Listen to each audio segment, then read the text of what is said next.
Assalamualaikum warahmatullahi wabarakatuh. Di sini saya akan membahas tentang teks editorial. Tapi sebelum kita membahas ke teks editorialnya, alangkah baiknya saya memperkenalkan diri terlebih dahulu. Siapa saya? Perkenalkan, nama saya Lintang Dilaksana, absen 15, kelas 1294. Dan ada satu lagi partner saya di kelompok saya, yaitu Yudhistira Farid Aftafirika, absen 36, kelas 1294.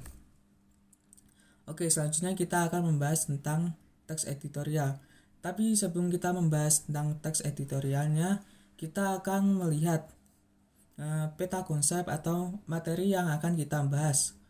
Yaitu yang pertama, kita akan membahas tentang definisi teks editorial dari beberapa sastrawan. Dan selanjutnya kita akan membahas struktur dari teks editorialnya tersebut. Dan yang terakhir kita akan membahas tentang unsur kebahasaan teks editorialnya. Di sini saya akan membahas tentang apa itu definisi teks editorial. Ada beberapa pengertian definisi menurut beberapa sastrawan, yaitu yang pertama yaitu Kamus Besar Bahasa Indonesia atau KBBI. Teks editorial merupakan suatu gagasan, ide, ataupun pendirian seseorang yang ditulis melalui kaidah kebahasaan teks opini. Selanjutnya yaitu Kosasi. Menurut Kosasi, teks editorial diartikan sebagai kolom di surat kabar yang memuat tanggapan terhadap peristiwa tertentu. Yaitu selanjutnya adalah Sumadiriyah. Menurutnya, teks editorial adalah opini yang berisi pendapat atau bisa juga dimaknai sebagai sikap resmi institusi penerbitan atau media terkait personalitas aktual yang sedang terjadi dalam masyarakat. Yang keempat yaitu Fatimah. Menurut Fatimah, teks ini berisi pendapat yang tidak membahas sesuatu yang belum sepenuhnya terjadi. Yang terakhir yaitu menurut Jafar H. Assegaf.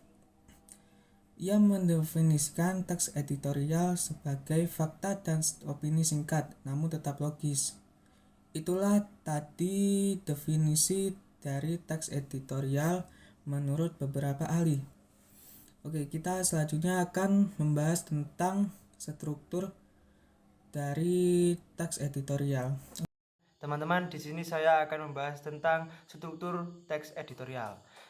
Yaitu yang pertama, pernyataan pendapat. Pernyataan yang diambil adalah topik yang sedang hangat dibicarakan dan menjadi isu nasional. Selebihnya dari segi pembahasan dan penjabarannya kembali diserahkan oleh penulis atau redaktur. Nah, biasanya kan di itu ada kayak postingan itu banyak teks-teks, banyak pendapat orang-orang.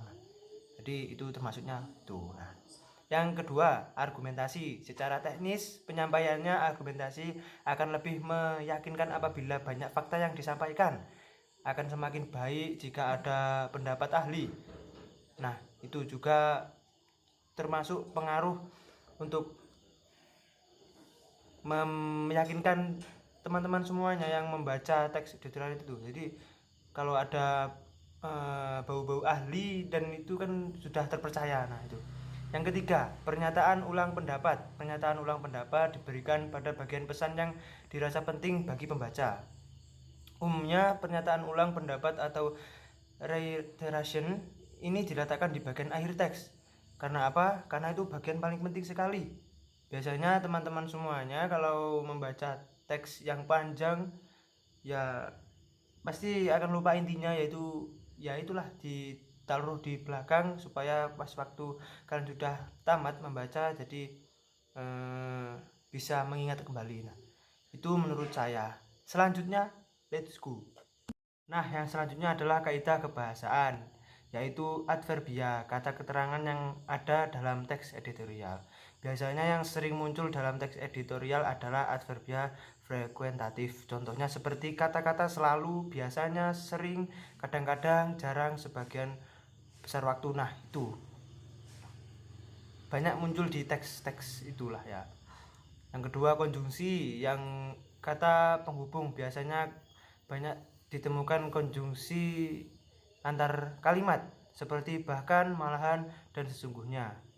Biasanya di hadis itu banyak kata sesungguhnya kan. Ya itu yang saya tahu. Yang ketiga, verba material, kata kerja yang menunjukkan perbuatan fisik atau peristiwa, contohnya membaca, menulis, dan memukul. Nah, verba rasional, kata kerja yaitu verba rasional, kata kerja yang menunjukkan hubungan intensitas. Pengertian A adalah B dan milik mengandung pengertian A mempunyai B.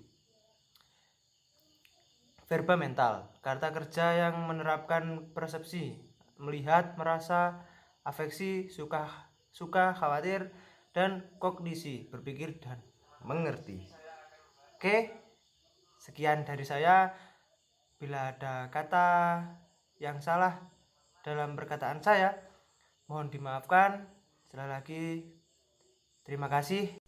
Sekian. Terima kasih. Itu dalam bahasa Indonesia. Thank you. Itu dalam bahasa Inggris. Wassalamualaikum warahmatullahi wabarakatuh.